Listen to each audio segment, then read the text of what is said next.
multiple times is squeeze your core or hold your core, or you should be using your core. However, a lot of people don't actually even know what that is or how to do it. So I'm going to show you what I found the easiest way to understand. Basically, your core is a cylinder that goes right through your body, and it's just a protective mechanism for your spine. And when someone says hold your core, it's a stabilizer. So the easiest way that I think it is done is lying on your back. And what I want you to understand is rib flaring. So from here you can see I've got this massive arch in my back. So for those of you who have done Pilates or yoga, you'll often hear the term a neutral spine. So as you can see here, I've got this curve in my back. So therefore it's not neutral. What I want you to try and understand is this curve here is an excessive lordosis. So our lower back has a natural curve, which is a lordosis, but right there that's quite excessive. If I try and push that all the way down, that's now taken that curve away. So what we need to try and do is find in between those two things. So we can tilt all the way forward, all the way back, and when you find that halfway point, I want you to stop and hold that movement there.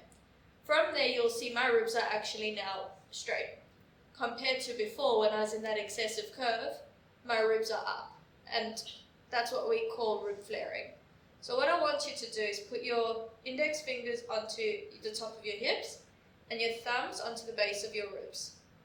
And try again and find that neutral spine. So we're going to tuck, tuck. So when I try and flatten my spine, that space here becomes a lot narrower. Compared to when I'm into that excessive curve, that space is much bigger.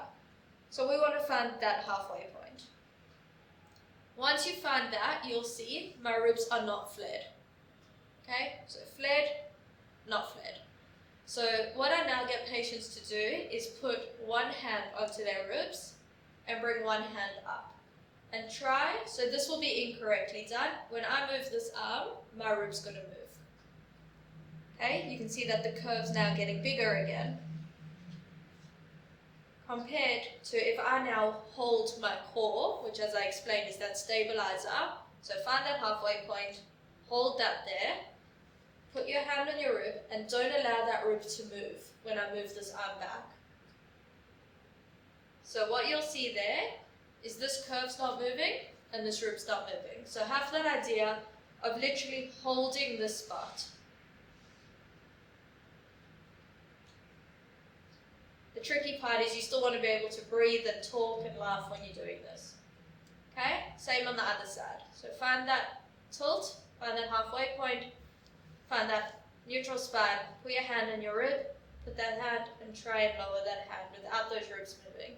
So again, from this side, you'll see if I let that core go, compared to find it, hold it, and don't allow that rib to move.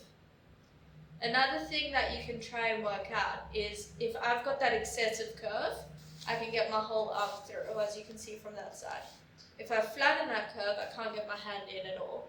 But if I find that halfway point, your hand can go in, but not through. And that's the sweet spot. From there, what you can start doing is things like squatting or deadlifting. And what you learn from there is what you may have heard at gym called the hip hinge. So if you find that spot, that's your neutral spine, and that's where you're going to start learning how to hip hinge.